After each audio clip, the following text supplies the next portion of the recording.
잠언 20장 4절의 말씀입니다. 제목을 함께 읽어보실까요? 게으른 자는 가을에 밭 갈지 아니한다.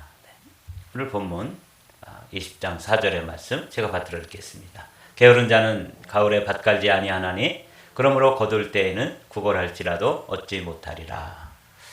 오늘은 잠언 지혜자가 우리에게 게으른 사람에 관해서, 그러니까 이 잠언에는 이제 게으름에 관해서 여러 가지 이야기를 하는데, 게으른 사람이 어떤 모습으로 게으른지, 또 게으른 사람이 어떻게 그 게으름을 개미에게라도 가서 깨우치고 배워야 할런지, 그리고 오늘은 같은 게으름에 관한 주제일지라도 게으른 것의 아주 큰 폐해 중에 하나는 때를 놓친다는 것입니다.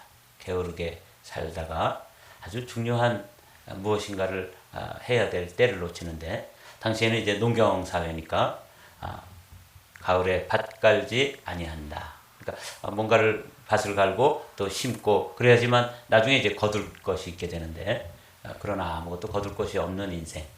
이게 굉장히 중요한 말씀이 아닐 수 없습니다. 같은 게으름에 관한 말씀이라도 게으른 사람은 핑계를 대서 밖에 사자가 있다. 그래서 그냥 있지도 않은 그런 그 이유와 핑계를 대면서 게으른 것, 이런 가르침도 있고, 얼마나 게으른지 그 게으른 사람의 모습이 그릇에 손을 놓고도 그것을 입으로 옮겨오지 않을 만큼 게으른 사람도 있다고 말씀하시는 거죠. 그렇게 게으른 사람들의 모습, 게으른 사람들의 어떤 삶의 그 핑계, 이유, 뭐 이런 것에 관해서도 말씀을 주셨지만, 오늘은 게으른 주제에 관해서 말씀을 주시는데 조금 다른 관점으로, 게으른 사람이 놓치는 것, 때를 놓친다. 그래서 이건 다시 한번 좀 귀담아 들어야 되고, 또 우리 자신도 생각을 해봐야 되겠지만, 이런 말씀을 받고 우리 자녀들 이제 인생을 막 시작하고 또 이제 사회에 출발을 하고 이런 젊은이들에게 이런 말씀은 아주 소중한 말씀이 아닐 수 없어요. 게으른 자는 가을에 밭 갈지 아니하나니 그러므로 거둘 때에는 구걸할지라도 얻지 못하리라. 다른 번역으로 좀 보면 그 의미가 조금 더 새롭게 다가옵니다. 게으른 사람은 제철에 밭을 갈지 않으니 추수 때 거두려고 하여도 거둘 것이 없다. 조금 더 이해가 되는 그런 번역이죠. 그러니까 뭐 심지 않았으니까 거둘 것이 없는 것이죠. 우리가 잘 아는 바와 같이 이 세상의 법칙 중에 하나님께서 지금 이 세상을 경영하고 계시는 놀라운 법칙 중에 하나가 심은 대로 거두는 법칙이잖아요. 그래서 어떤 종류를 심는지, 콩을 심었는지, 팥을 심었는지, 옥수수를 심었는지 심은 대로 거두죠. 뿐만 아니라 그 심은 대로 거두는 법칙 중에 또 어떤 법칙도 있냐면 양의 법칙이 있습니다. 종류의 법칙도 있지만 양의 법칙이 있다.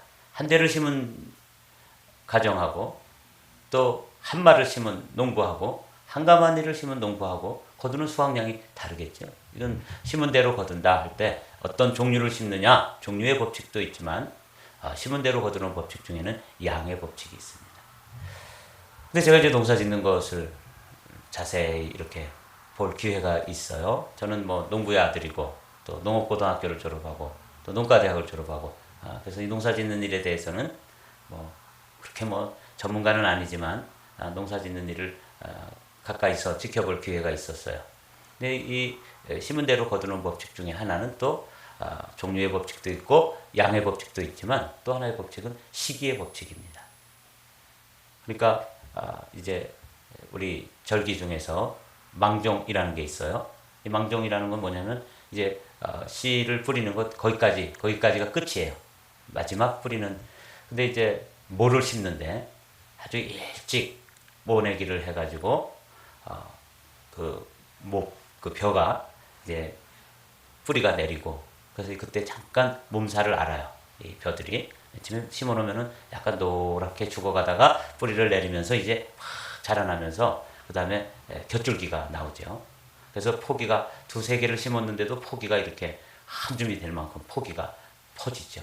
근데 이 망종 때 가가지고 한 6월 10일경 정도 되는데, 이때쯤 심은 벼들은 똑같이 모내기를 했지만 벌써 5월 달에 심은 거하고 한 달 차이 나잖아요. 그렇게 되면은 그 시기에 따라서 포기가 막 자라나다가 벌써 가을이 오니까 거기서 나오는 수확량은 많은 차이가 나게 돼요. 그래서 일찍 심어야 되는 것이죠. 여기 게으른 사람은 제철에 밭 갈지 않는다. 이렇게 이제 되어 있죠. 그래서 추수 때 거둘 것이 적거나 없게 된다는 것이죠. 공동 번역은 좀 더 우리나라의 형편에 맞게 돼 있어요. 아까 개역 개정판은 게으른 자는 가을에 밭 갈지 아니한다 이렇게 되었는데 우리나라의 농사는 봄에 하니까 우리나라의 형편에 맞게 되어 번역을 한 거죠. 공동 번역은. 그러나 원어적으로 볼 때는 개역 개정판이 사실은 의미상으로 맞는 거죠. 그러나 이제 이해하기 쉽게 봄철에 밭 갈지 않은 게으름뱅이는 가을이 되어 아무리 찾아도 거둘 것이 없다. 뭐 이렇게 어려운 이야기는 아니지만 아주 중요한 이야기입니다. 우리가 경험 속에서 어떤 종류를 심느냐에 따라서 그대로 거두게 되고 얼마만큼 심느냐에 따라서 그거와 비례해서 거두게 되고 언제 심느냐에 따라서 그래서 이제 봄철에 모내기를 할 때 동네 어른들이 다 모여서 제비뽑기를 해요. 그래서 이렇게 제비뽑기를 하면 운이 좋으면 아주 일찍이 모를 낼 수 있으면 행복해하죠.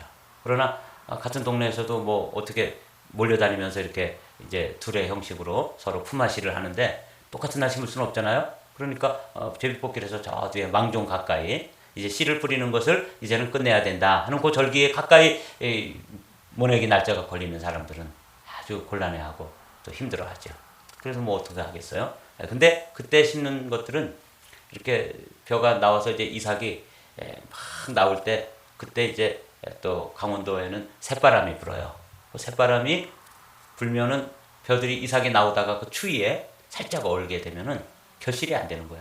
그 다른 일찍 심은 농부에도는 그냥 다 벼 포기가 붉고 그 다음에 그냥 이삭이 그냥 척척 늘어져 가지고 바람이 불면 그야말로 황금 물결이 친다 그러죠. 그걸 바라보는 농부의 마음은 얼마나 행복한지 몰라요. 그런데 그냥 막 벼 이삭이 늦게 심어서 벼 이삭이 막 나와서 이제 알이 들으려고 그러는데 새바람이 한번 불어가지고 그냥 이 벼 이삭들이 다 꼿꼿이 서 있고 하얗게 마르고 이러면요 농부의 마음은 타들어가는 거죠. 그래서 여기 봄철에 밭갈이 않는 게으름뱅이는 가을이 되어 아무리 찾아도 거둘 것이 없다 이렇게 되는 것이죠. 제가 이제 농부의 아들이니까 이런 것들은 아주 마음에 와 닿아요. 자, 그런데 이제 우리는 뭐 농사도 짓지 않고 또 농경사회가 아닌 이 초과학 시대에 미국에 와서 사는데 그럼 이 말씀을 우리에게는 어떻게 적용해야 될까? 이제 이 말씀은 만물에는 뭐가 있어요? 때가 있죠. 이 게으름에 관해서 이제 말씀하고 있는 잠언서 말씀을 먼저 한두 구절 살펴보도록 하죠. 신명기에 보면 이렇게 되어 있어요. 그런데 여스룬이 기름짐에 발로 찼도다. 내가 살찌고 비대하고 윤택하며 자기를 지으신 하나님을 버리고 자기를 구원하신 반석을 없인 여겼도다. 그들이 다른 신으로 그의 질투를 일으키며 가증한 것으로 그의 진노를 격발하였도다. 이거는 이제 이 여스룬이라고 하는 것은 의로운 자, 정직한 자, 이스라엘을 이렇게 부르는 하나님이 부르시는 애칭이에요. 그러니까 여스룬 그러면은 아주 정직하고 의로운 이스라엘 백성들을 부르는데 그들이 너무 살찌고 비대하고 그래서 하나님을 저버리고 게으르고 이제 그런 모습을 신명기 기자는 그렇게 기록하고 있는 것이죠. 잠언 13장에 있는 말씀 제가 한번 읽어볼게요. 게으른 자는 마음으로 원하여도 얻지 못하나 부지런한 자의 마음은 풍족함을 얻느니라. 그렇습니다. 게으른 자, 또 부지런한 자. 게으른 사람은 아무리 바라는 것이 있어도 얻지 못하지만 부지런한 사람의 마음은 바라는 것을 넉넉하게 얻는다. 그래서 이 잠언 기자는 게으른 사람과 부지런한 사람을 대비해서 인생에서 자기가 추구하고 또 목적하는 바를 얻기도 하고 얻지 못하기도 하는 이런 이야기를 우리에게 들려주고 있습니다. 또 게으름은 또 잠과도 연결되어 있죠. 한번 읽어볼까요? 19장 15절의 말씀. 게으름이 사람으로 깊이 잠들게 하나니 태만한 사람은 줄일 것이니라. 그렇죠? 공동번역을 보면 사람이 게으르면 밤낮 잠만 자고 사람이 느리면 배를 고른다. 이거는 이제 우리가 이미 나눈 말씀이라서 이렇게 읽고 지나갑니다. 잠언 22장 앞으로 또 우리가 나누게 그러니까 잠언서에는 이 게으름에 관해서 여러 각도로 아까 말씀드린 것처럼 게으름의 현상 또 게으른 사람이 왜 게으른지 그 핑계를 대고 이유를 대는 그런 모습 그 다음에 이제 오늘은 게으른 사람이 때를 놓치는 것 이런 폐해가 있다는 거죠. 여기 이제 잠언 22장은 게으른 자는 말하기를 사자가 밖에 있은즉 내가 나가면 거리에서 찢기겠다 하느니라, 이런 이유를 대면서 이런 핑계 저런 핑계를 대면서 게으르게 산다는 거죠. 공동번역 함께 읽어보실까요? 게으른 사람은 밖에 사자가 왔다, 나가면 길거리에서 찢겨 죽는다 하고 핑계를 댄다. 이렇게 이제 말이 많고 이유가 많은 거죠. 그래서 나는 게으르게 살 수밖에 없다 그러면서 그냥 침대에서 뒹굴뒹굴 하는 것이죠. 근데 이 게으름은 왜 잠언 기자가 이렇게 힘주어서 반복해서 이야기하니까 우리도 반복해서 또 말씀을 묵상하는 거죠. 근데 이 게으름을 예수님은 악한 것과 연관지어서 게으름을 악이라고 말씀하십니다. 이게 이제 오늘 우리가 귀담아 들어야 될 말씀이에요. 마태복음 25장에 보면 그 주인이 대답하여 이르되 악하고 게으른 종아, 여기까지 읽으면 그 앞에 어떤 말씀이 있었는지 우리는 다 알죠. 이건 달란트의 비유에 나오는 말씀이구나. 5달란트, 2달란트, 그리고 1달란트를 받았던 그 종 중에 착하고 충성된 종들, 이 5달란트와 2달란트가 받은 사람들이 와서 결산을 할 때 그런 칭찬을 받았는데, 여기 이제 1달란트를 받았던 사람은 그것을 묻어두고 게으르게 살다가 1달란트를 그대로 가지고 왔을 때 그 사람을 향해서 그 주인이 평가하는 말씀이에요.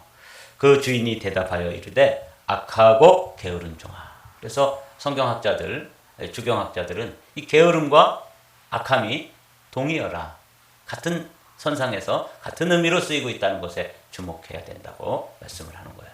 이게 이제 우리가 오늘 게으름이라는 게 뭐 사람이 좀 게으를 수도 있고 좀 부지런할 수도 있고 성격 차에 따라서 그럴 수도 있는 거 아닌가? 그렇지만 주님이 보실 때 할 수 있는데도 불구하고 게으른 것, 이것에 대해서는 뭐라고 말씀하신다고요? 악하다. 그렇게 말씀하시는 거예요. 어제도 이제 목사님들 한 두 분이 또 오셔서 함께 차도 마시고 대화를 할 기회가 있었는데, 저 동구의 어떤 교회는 아주 300~400명 넘게 모이고 자기 건물도 있고 그런 교회에 어떤 목사님이 부임을 했는데, 그러니까 그 전임자가 이제 교회를 잘 이렇게 갖고 가지고 그 한국으로 청빙을 받아서 가는 바람에 이제 그 교회에 목사님이 오시게 됐는데, 그냥 뭐 웬만만 해도 우리 연회에서는 꽤 큰 교회로 또 좋은 교회를 이렇게 목회할 수 있는데, 그 교회 와가지고 그 교회를 다 뭐 좀 죄송한 표현으로 다 흩어지게 하고 또 그 건물도 다 팔아먹고, 그래서 지금 그저 한 20~30명 데리고 이제 목회를 하는데, 이 감리교회는 이제 감독 제도가 있어요. 그 감독에 출마하겠다고 또 나왔다는 거예요. 그래서 제가 야, 정말 딱하다. 그 좋은 조건에 목회를 하러 와서 성심껏 목회하고 말씀으로 양육하고 기도하고 그러셨으면 얼마나 더 정말 누가 감독 자기가 하겠다 그러지 않아도 다 정말 좀 해주십시오, 이렇게 추천을 하고 추대를 할 텐데, 지금 자기가 뭘 하겠다고 나오니까 우리와는 상관없는 연애니까 뭐 이웃집 이야기지만 사람들이 다 비웃잖아요. 게으른, 악하고 게으른 종이죠. 여기 한번, 그래서 여러분들이 이 주님께서 이 게으름에 대해서는 뭐라고 말씀하시는지 그 뒷부분은 읽지 않아도 그 주인이 그 1달란트 받은 사람을 평가할 때 악하고 게으른 종이다, 이렇게 말씀하셨다는 것을 기억하시면서 우리가 아주 근면하고 성실하고 부지런한 그리스도인이 되어야 되는 것이죠. 오늘은 이제 이 말씀을 그 때와 연관지어서 우리가 말씀을 생각해 봐야 되거든요. 자, 여기 전도서에 보면은 이런 소중한 말씀이 있어요. 이거는 쭉 한번 읽어보겠습니다. 제가 있습니다. 범사에 기한이 있고 천하 만사가 다 때가 있나니, 날 때가 있고 죽을 때가 있으며, 심을 때가 있고 심은 것을 뽑을 때가 있으며, 죽일 때가 있고 치료할 때가 있으며, 헐 때가 있고 세울 때가 있으며, 울 때가 있고 웃을 때가 있으며, 슬퍼할 때가 있고 춤을 출 때가 있다. 범사에는 기한이 있고 천하 만사에 다 때가 있다. 이게 이제 이 전도서의 지혜자가 우리 때를 놓치지 않도록 때를 분별하고 그 때에 맞게 삶을 살아가는 것이죠. 그래서 이 때를 모르는 사람을, 이 계절을 모르는 사람을 뭐라고 불러요? 철부지다, 그렇게 부르잖아요. 자기 인생의 계절, 또 이 철이 어떻게 흘러가는지를, 계절이 어떻게 지나가는지를 모르는 거죠. 그게 철부지예요. 악하고 게으른 종, 이 사람은 철을 모르는 거예요. 이 인생의 계절을 모르는 거죠.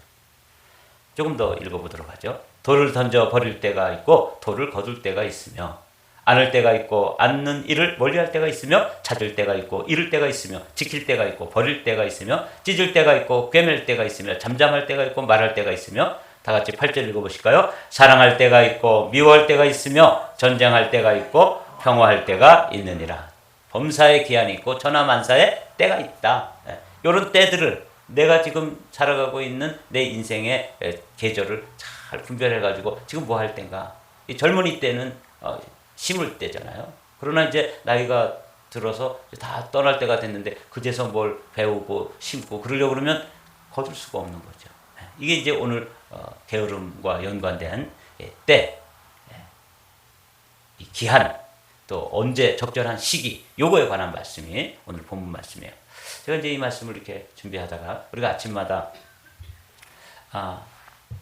우리가 인사를 나누잖아요. 오늘도 꿈만 같은 좋은 일들이 가득하기를 주님의 이름으로 축복합니다. 이렇게 이제 인사를 나누고 하루를 시작하는데 그게 한자로 되어 있는 인사말이 이 말이에요. 일일 시호일, 하루하루 매일매일이 좋은 일로 가득하게 되시기를 바랍니다. 이런 한자 인사가 있더라고요. 그래서 이제 하루를 오늘은 이 시간, 때, 기한, 이 게으른 사람은 그걸 분별을 못 해가지고 이게 심을 때인지 거둘 때인지 이걸 분별을 못 하는데 아주 이 시간과 연관되어서 중요한 관점이 뭐냐면 오늘입니다. 오늘이 내 인생의 최초의 날인 동시에 최후의 날인 것처럼 살아라. 이제 제가 이 연관된 글들을 읽으면서 우리가 아침에 인사하는데 그게 한자로 하면 일일 시호일이다. 매일매일 순간순간 오늘 하루 그거죠. 그 좋은 일들로 가득하소서. 이런 뜻이 여기 들어있는 거예요. 인생은 오늘의 연속이다. 어제는 이미 가버린 과거의 시간이다. 내일은 아직 오지 아니한 미래의 시간이다. 내가 소유하는 유일한 시간은 오늘뿐이다. 그래서 지금 오늘 게으름과 연관지어서 기한, 때, 시간에 관해서 말씀을 나누기 때문에 이 말씀을 잘 기억해 두십시오. 범사에는 기한이 있고 천하만사에는 때가 있는데 이 전도서 기자가 전도서 3장에 그렇게 우리에게 가르쳐주고 있잖아요. 그리고 오늘 잠언 기자도 가을에 밭갈지 아니하는 사람은 뭘 구하여도 나중에 거둘 게 있나 하고 찾아봐도 거둘 게 없다는 것이죠. 이 말씀과 연관지어서 우리가 그러면 어떻게 해야 되느냐? 오늘을 잘 선용해야 되는 것이죠. 내가 소유하는 유일한 시간은 오늘뿐이다. 내가 관리하고 지배하고 활용할 수 있는 시간은 오늘밖에 없다. 이 일일 시호일이라는 게 날마다 좋은 날 되소서 이런 뜻이에요. 하루하루가 쌓여 한 달이 되고 한 달이 12번 지나 12번 쌓여 한 해가 되고 한 해가 70번 쌓여 70년의 생애가 된다. 올해 이제 칠순을 맞이한 여러분들 여러분 가운데 계시죠? 오늘이 이렇게 쌓여가지고 한 주간이 되고 또 한 주간이 쌓여 한 주간 한 주간이 모여서 한 달, 1년 그리고 그 1년들이 70번 쌓이니까 내가 이 나이가 되었구나. 이런 거죠. 그런데 중요한 게 뭐예요? 오늘이라는 거죠. 오늘 하루처럼 중요한 날이 없다. 오늘을 사랑하고 오늘을 감사하고 오늘을 즐기고 오늘의 최선을 다해라. 이 부분 다시 한번 읽어볼까요? 같이 시작. 오늘을 사랑하고 오늘을 감사하고 오늘을 즐기고 오늘 최선을 다하여라. 다 같이 읽습니다. 끝까지. 어제를 다시 찾은 사람도 없고 내일을 본 사람도 없다. 그래서 천하만사의 기한이 있고 때가 있는데 심을 때가 있고 거둘 때가 있는 걸 지금 말씀하시는 거거든요. 게으른 사람, 어리석은 사람은 이 때를 놓친다는 거죠. 여러분, 제가 저의 어리석음을 말씀드린 적 있죠? 제가 벌써 미국 온 지가 2000년도에 왔으니까 24년이나 지났잖아요. 24년 동안 매일 하루 한 문장씩 영어 공부를 쭉 해왔다는 지금쯤 영어 박사가 됐을 거 아니겠어요? 근데 이 게을러가지고 또 내일 하지 뭐, 또 내일 하지 뭐 이러면서 그저 하루하루를 지나서 우리 아이가 그렇게 이야기해요. 아빠는 미국 온 지가 얼마나 됐는데 그렇게 영어를 못해? 이렇게 이제 핀잔을 듣는 처지가 됐어요. 왜 그래요? 게으른 것 때문에. 게을러서. 저 공부 곧잘 하고 꽤 잘하던 사람인데 게을러가지고 주님께서 명석한 머리도 주시고 근면한 성품도 주시고 그랬는데 그때는 그걸 게을러가지고 지금 24년이 지났는데도 반벙어리처럼 말해야 되는 게 현실이잖아요. 딱 한 거죠. 오늘 이제 깨달았으니까 후회는 아무리 늦어도 오늘 이제 후회하는 일을 뒤로 하고 오늘부터 또 시작을 해야 되는 거 아니겠어요? 그래서 오늘 여러분들이 한자어로 1일 시호일 이걸 기억해 두십시오. 날마다 좋은 날이 되시기를. 그게 이제 이런 이야기예요. 게으름을 치유하는 방법. 위에 하이라이트를 다시 읽어보실까요? 다 같이. 다시 불붙게 하라. 요거예요. 이 게으름을 이기는 방법은 잔소리로도 안 되고 뭐 결심으로도 안 되고 사실은 그 안에 열정과 불이 붙는 방법밖에 없다. 이미 우리가 나눈 말씀이에요. 게으름을 치유하는 유일한 방법은 부지런함이 아니다. 부지런함 가지고 되는 게 아니에요. 게으름을 치료하는 처방은 단순히 부지런해지자라는 결심만으로 되지 않는다. 게으름의 가장 적절하고 유일한 처방은 함께 있습니다. 당신 안에 있는 불꽃을 발견하는 것이다. 그리고 그 불을 태우라. 그러니까 이제 여러분, 야, 내가 이제 70이 됐구나.